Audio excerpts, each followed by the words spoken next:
Matagal na ba sa'yo yan? 4 na buwan pa lang. 4 na buwan na? Ayun, ganda, lumalabas siya kahit na may tao. So nasanay na siya sa tao. Ayun, ang ganda. Ano pinapakain mo dyan? Gulay. Gulay? Anong gulay? Kangkong? So ayan, so pagong to mga kasubog, oh. Ang laki. So ayan, so may bata dito, yung daladala niyang laruan ay kakaiba, yung buhay na pagong. Yung ano tawag mo dyan sa alaga mo? Ninja Turtle ba? Ha? Ninja Turtle. Ninja Turtle. Matagal na ba sa'yo yan? 4 na buwan pa lang. 4 na buwan na? Ayun, ganda, oh, lumalabas siya kahit na may tao. So nasanay na siya sa tao. Ayun, oh, ang ganda. Ano pinapakain mo dyan? Gulay. Gulay? Anong gulay? Kangkong? Tapos kalabasa. Pangalan mo dyan ay si Ninja Turtle.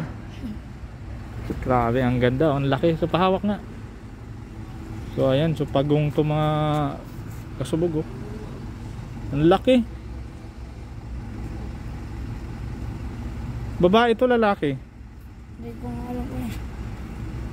So mga nakakaalam dyan, no, kung anong uri ng pagong to, lalaki ba to o babae. Saan mo nakuha yan?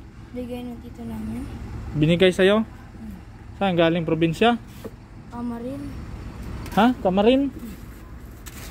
Ayan, so pagong, so nasanay na yung pagong sa kanya, lumalabas na kahit na hawak-hawak. Yan, nakabihis na siya, papasok na siya sa school. Ano pangalan mo? Ha? Wilmar. So dadala mo yung alaga mo doon sa school? Ah, iniiwan mo kay mama mo? Sige. Ba't hindi mo kinukulong yan? Tatakas. Ah, tumatakas. So mag-aaral ka pa. So papasok ka sa school, so iwan mo kay mama mo. Yan, sige. Yan, so si Wilmar, di ba? Yeah. Ilang taon ka na? 11. So papasok na siya sa school, so dadala yung kanyang alaga kasi tumatakas daw pag iniiwan sa bahay. So iiwan niya kay mama niya doon. Sige, papasok ka na. Mag-aaral mabuti, ha. Yan. So mabait na bata yan, mga kasubog. So minsan nagpapabili ako niyan doon. So dadala pa rin niya yung alaga niya. Alaga niyang si Ninja Turtle daw. Ayan. So ayan na siya.